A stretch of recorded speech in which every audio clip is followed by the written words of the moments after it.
किरातार्जुनीयम प्रथम सर्ग 20वां पद्य। वनेचर महाराजा युधिष्ठिर से निवेदन कर रहे हैं कि दुर्योधन अपनी शासन व्यवस्था के अंतर्गत न केवल अपने राष्ट्र के वृत्तांत को जानता है अपितु दूसरे राष्ट्रों के वृत्तांत को भी भली भांति जानता है। हाँ, दूसरे राष्ट्र, दूसरे राजा लोग विधाता के समान, ब्रह्मा के समान उसकी चेष्टाओं को जान नहीं पाते हैं, केवल फल से, रिजल्ट से ही पहचान पाते हैं। महीभ्रतां सच्चरितैश्चरै क्रिया सवेदनेशे समशेषित क्रिया महोदयेस्तस्य हितानुबन्धिभिः प्रतीयते धातुरिवेहितं फलै। अशेषित क्रिया, शेषिता न शेषिता इति अशेषिता, अशेषिता क्रिया यस्य स। यह शब्द दुर्योधन के लिए प्रयुक्त हुआ है। संपूर्ण क्रियाओं को करने वाला, संपूर्ण कार्यों को करने वाला स वह दुर्योधन। सच्चरितै चरै, सच्चरितै उत्तम आचरण वाले यानी पूर्णतया ईमानदार, वफादार, चरे गुप्तचरों के द्वारा महीभ्रताम, महीम बिभ्रतीति महीभ्रत, जो पृथ्वी का पालन करते हैं उनको महीभ्रत कहते हैं। ये राजाओं के लिए प्रयुक्त होता है। तो महीभ्रताम राजाओं के, अन्य सभी राजाओं के क्रिया, संपूर्ण क्रियाओं को, संपूर्ण कार्यों को वेद जानता है। यह विद धातु लट्लकार प्रथम पुरुष एक वचन का रूप है, वेद जानता है।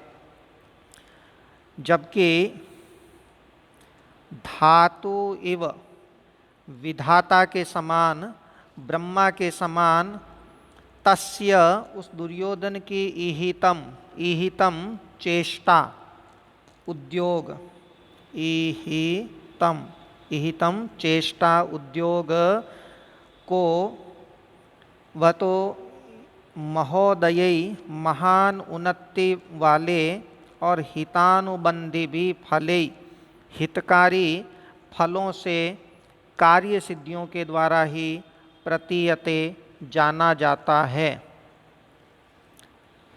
धातु इव, विधाता के समान, तस्य ईहितम, उस दुर्योधन की ईहित को, चेष्टाओं को, उद्योग को, महोदयी हितानुबंधी भी फले, फले के दो विशेषण हैं, महोदयी हितानुबंधी भी, महान उदय वाले और हितानुबंधी भी, हितकारी फले, फलों से अर्थात कार्य की सिद्धियों से ही प्रतीयते जाना जाता है।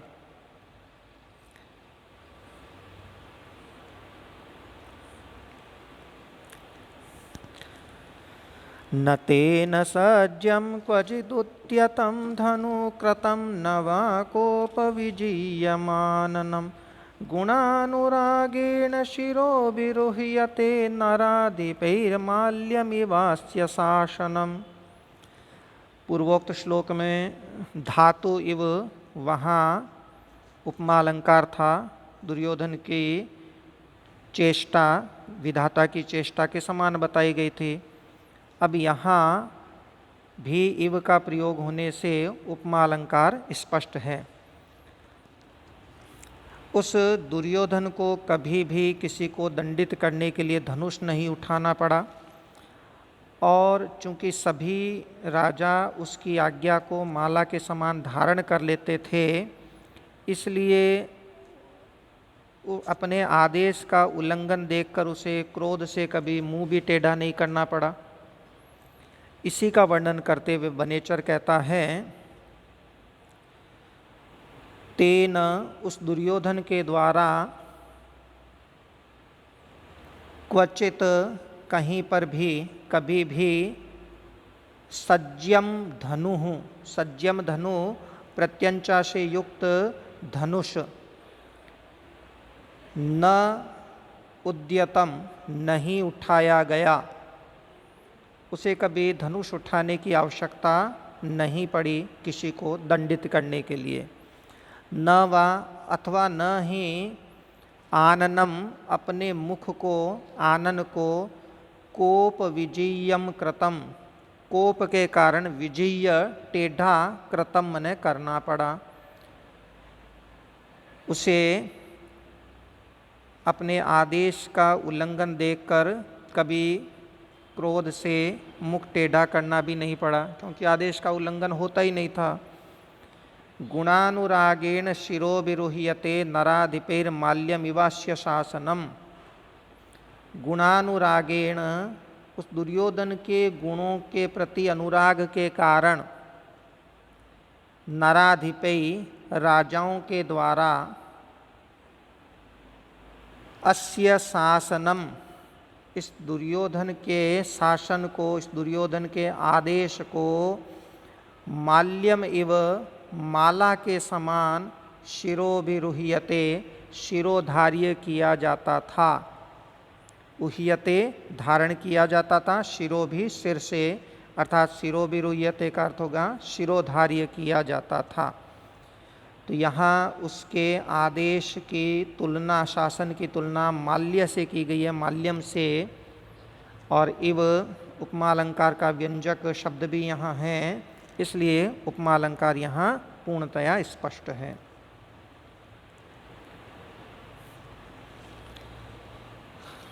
अब उस दुर्योधन की धार्मिकता के बारे में बता रहा है वनेचर। स यौवराज्ये नवयौवनोद्धतं निधाय दुःशासनमिद्धशासन मखेष्वखिन्नोऽनुमत पुरोधश घिनोति हव्येन हिरण्यरेतसम्। स वह दुर्योधन यौवराज्ये युवराज पद पर नव यौवनोद्धतम नवीन यौवन के कारण प्रगल्भ बोल्ड बने हुए, उद्धत बने हुए, दुशासनम निधाय दुशासन को रख करके, इद्ध शासन इद्ध शासन वाला, यह शब्द दुर्योधन के लिए प्रयुक्त हुआ है कि इद्ध शासन वाला अनुलंघित आदेश वाला स व दुर्योधन यौवराज्ये युवराज पद पर नव यौवनोद्धतम दुशासनम, दुशासन का विशेषण है नव यौवनोद्धतम। दुशासन कैसा है? नवीन यौवन के कारण, नई युवावस्था के कारण उद्धतम उद्धत बने हुए, प्रगल्भ बने हुए, बोल्ड बने हुए, साहसी बने हुए, दुशासनम दुशासन को निधाय नियुक्त करके, और स्वयं क्या किया करता है? मखेषु मखेषु यज्ञेषु यज्ञों में अखिन्न बिना खिन्न हुए, बिना थके, प्रमाद रहित होकर के, पुरोधशा अनुमत पुरोहित की अनुमति से, पुरोहित से आदेशित होकर, हव्येन हव्य से, हिरण्यरेतसम हिरण्यरेतसम अग्नि का पर्याय शब्द है, अग्नि को धिनोति प्रसन्न करता है, तृप्त करता है। अर्थात वह युवराज पद पर दुशासन को रख करके, नियुक्त करके, और स्वयं यज्ञों में अग्नि को तृप्त करता है, अर्थात स्वयं यज्ञों में निरत रहता है। यहाँ उसकी धार्मिकता वनेचर द्वारा व्यक्त की गई है।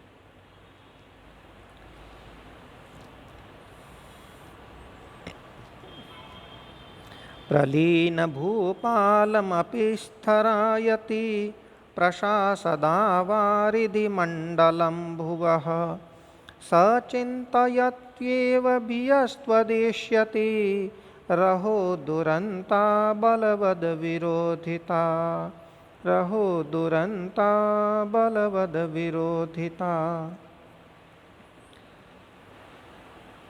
स वह दुर्योधन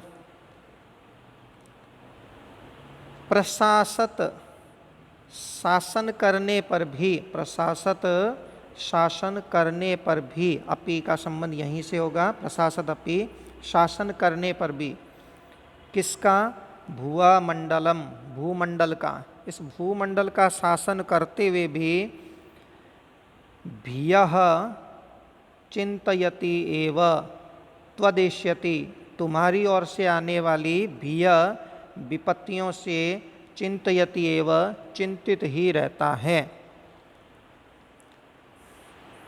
पुनः देखिए, स वह दुर्योधन भुवः मंडलम, भूमंडल का, कैसे भूमंडल का शासन करता हुआ? प्रलीन भूपालम, निष्कंटक, जिसमें शत्रु राजा लीन हो चुके हैं, निष्कंटक शत्रु शून्य, तथा स्थरायते, स्थिर भविष्य वाले, और आवारिधि समुद्र पर्यंत, अर्थात संपूर्ण भुवः मंडलम, भूमंडल पर, पृथ्वी मंडल पर, प्रशासत अपि शासन करता हुआ भी, इतना होने पर भी, त्वदेष्यति तुम्हारी ओर से आने वाली भियः विपत्तियों को चिंतयति एव चिंतन करता ही रहता है, सोचता ही रहता है कि कब युधिष्ठिर इत्यादि पांडव वनवास पूरा करके आएंगे और मेरा राज्य छीन सकते हैं। वास्तव में अहो आश्चर्य है, दुरंता बलवद विरोधिता, बलवद विरोधिता, बलवान से वैर भाव रखना, बलवान से शत्रुता रखना, दुरंता बुरे अंत वाला हुआ करता है।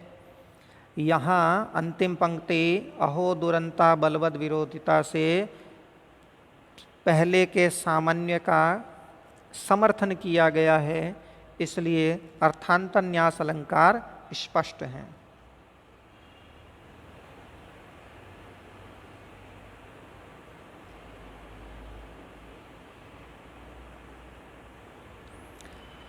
कथा प्रसंगेन जनैरुदारतादनुस्मृता खण्डलसूनु विक्रम तवाभिधानाद्व्यथते नतानन सुदोषहान् मंत्रपदादिवोरग।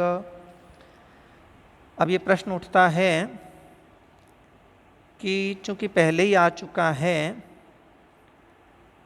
कि विधाय रक्षान परित परेतरान असंकिताकारमुपैति शंकित, वह दुर्योधन तो अपने आकृति को, अपने चेहरे के हाव भाव को गुप्त रखने में माहिर है, तो फिर तुमने यानी वनेचर ने कैसे जान लिया उसका भय, उसकी विपत्तियाँ, वो जो भय अभी बताया था, अहो दुरंता बलवद विरोधिता अथवा चिंतयत्येव भयस्त्वदेष्यति, ये तुमने कैसे जाना? तो इसका वर्णन करते हुए वनेचर कहता है कि कथा प्रसंगेन, चर्चा के प्रसंग में, वार्तालाप के प्रसंग में, जनई लोगों द्वारा, उदारतात, उदारतात पंचमी है, उच्चारण किए गए, तवाभिधानात यहाँ भी पंचमी है, तुम्हारे नाम से, लोगों द्वारा जब तुम्हारा नाम लिया जाता युधिष्ठिर इत्यादि का, तो तुम्हारे नाम से अनुस्मृत आखंडल सुनु विक्रम, आखंडल इंद्र का नाम है, क्योंकि उसने पर्वतों को खंड खंड कर दिया था, इसलिए आखंडल इंद्र का नाम। और इंद्र के सुनु, सुनु यानी पुत्र, अर्जुन को इंद्र का पुत्र माना जाता है, तो इंद्र के पुत्र अर्जुन का विक्रम पराक्रम अनुस्मरण करके, याद करके, तो लोगों द्वारा उच्चारित किए गए तुम्हारे नाम से उसे अर्जुन के पराक्रम की याद आ जाती है, और फिर वह नतानन, सिर झुका करके, आनन झुका करके, मुख झुका करके, सुदुसहान मंत्र पदात, अत्यंत असह्य मंत्र पदात, मंत्र से उरग इव, उरग की भांति, सांप की भांति व्यथते, व्यथित होता रहता है, पीड़ित होता रहता है। इस पद्य को पुनः देखिए, चूँकि इसमें उपमा अलंकार तो स्पष्ट है ही कि वह दुर्योधन उरग की भांति, सर्प की भांति व्यथित होता रहता है, लेकिन साथ ही साथ श्लेष अलंकार भी हैं, या दो दो अर्थ भी निकलेंगे। पहले मुख्य अर्थ समझते हैं कि स वह दुर्योधन कथा प्रसंगेन, वार्तालाप के प्रसंग में, जनैरुदारतात, लोगों द्वारा उच्चारण किए गए, तवा विधानात, तुम्हारे नाम से, अनुस्मृत आखंडल सुनु विक्रम, आखंडल सुनु के, अर्जुन के विक्रम का, पराक्रम का स्मरण करके, सुदुसहात, अत्यंत असह्य मंत्र पदात, मंत्रों के उच्चारण से, मंत्रों के पदों से, उरग इव, सर्प की भांति, नतानन व्यथते, सिर झुका करके, व्यथते, व्यथित होता है। तो वह उसी प्रकार व्यथित होता है जिस प्रकार उरग, सर्प व्यथित होता है। अब इस दूसरे अर्थ को समझें कि कथा प्रसंगेन, चर्चा के प्रसंग में, कथा प्रसंग यहीं तक लेंगे, चर्चा के प्रसंग में संधि विच्छेद करें, इन जनेई, इन जनेई विश्ववैद्यों के द्वारा, उदारतात, उच्चारण किए गए, स्तुति किए गए, तवाभिधानात, तार्क्ष्य और वासुकी के नाम से, तार्क्ष्य नामक एक सर्प है और वासुकी सर्पों के राजा हैं, तो उनके नाम से अनुस्मृत आखंडल सूनु विक्रम, आखंडल सूनु विष्णु का भी नाम है, तो विष्णु के वी यानी पक्षी, गरुड़ के क्रम, पाद प्रहार का, पंजों के झपटने को अनुस्मृत करके, स्मरण करके और नतानन, सिर झुकाए हुए, जैसे उरग है, सर्प है, वो व्यथते, व्यथित होता है, उसी प्रकार वह दुर्योधन तुम्हारे नाम का उच्चारण करने पर अर्जुन के पराक्रम को याद करके नतानन, सिर झुकाए हुए, व्यथते, व्यथित होता रहता है। अस्तु, पुनः मिलाम, आगे की चर्चा फिर कभी।